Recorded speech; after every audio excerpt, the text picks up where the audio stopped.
Have you ever watched someone succeed effortlessly and felt that tiny sting inside? The fear that maybe they have something you don't? Good. Because today we're going to expose an uncomfortable truth. That talent is one of the biggest lies you've ever been told. Imagine this. You're sitting at your desk, struggling with something ordinary. A spreadsheet, a violin piece, a new skill. And suddenly, someone breezes in, does the same thing flawlessly, and leaves with a casual, "Oh, that? Easy." Most people see magic. I see years of invisible, uncomfortable work. Welcome to Captain Help. Smarter every day, in every way. Today, we peel back the curtain on the biggest lie in human performance, the myth of talent. You know, we love stories of prodigies.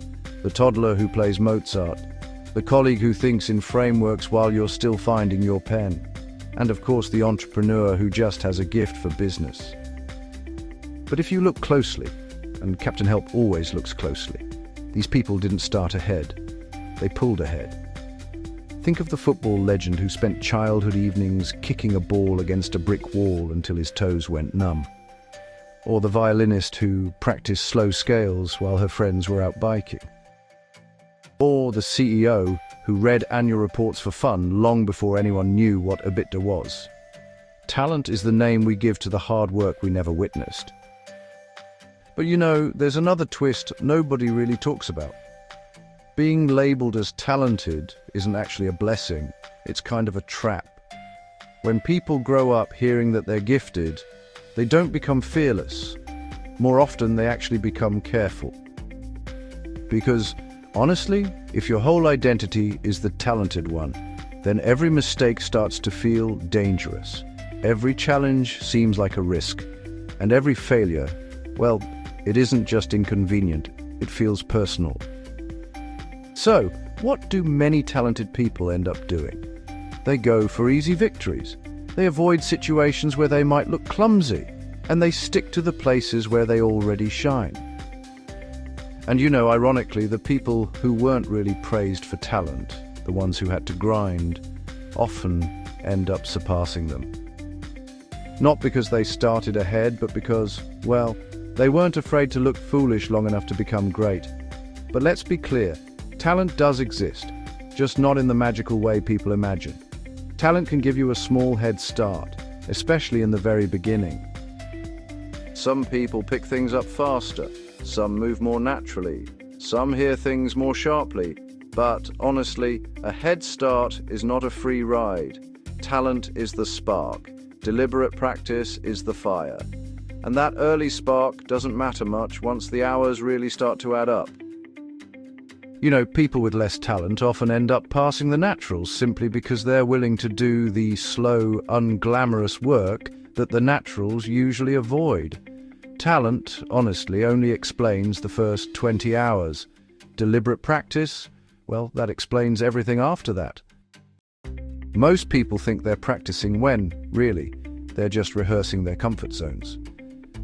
Deliberate practice is something else entirely. It's you sitting at a piano, replaying that one cursed bar 50 times until, honestly, the neighbors start to hate you. It's a swimmer repeating a single turn for an hour because her coach just keeps saying, almost. It's a leader standing in front of the mirror, practicing opening sentences over and over until finally the awkwardness wears off. Deliberate practice has a vibe. You don't feel proud, you feel exposed. You don't look good, you look like someone building something messy. But here's the twist. You're building something the naturals never explain. You're building the part that actually makes you good. A lot of people still quote the famous 10,000 hour rule. The idea that you just need to put in 10,000 hours to become world class. But that's a misunderstanding. The researchers behind that study never said the hours caused the mastery.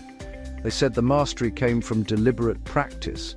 And, you know, that kind of focused, uncomfortable training simply tends to add up to about 10,000 hours. The time isn't the magic, the method is. You can spend 10,000 hours doing something the wrong way and stay exactly where you are.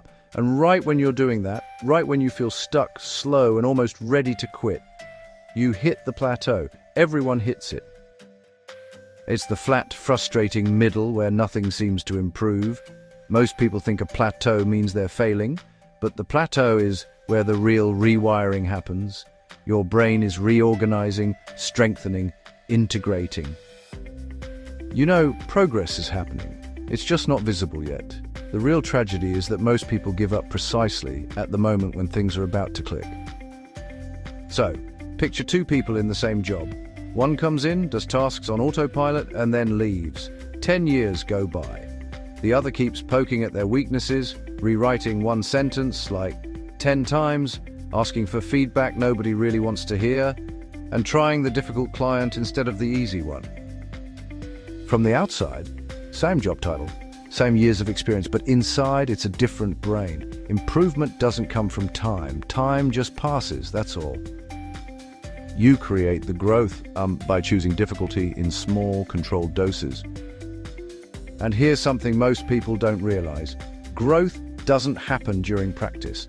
It happens after. The world's best performers, musicians, athletes, thinkers, train in intense, focused bursts and then they rest deliberately.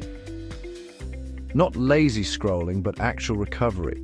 Walks, silence, mental downtime.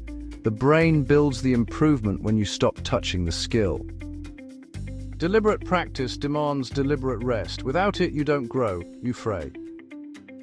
Deliberate practice also hurts a little. You feel clumsy, slow, human. That's why almost nobody sticks with it unless they have a reason that burns slightly stronger than discomfort.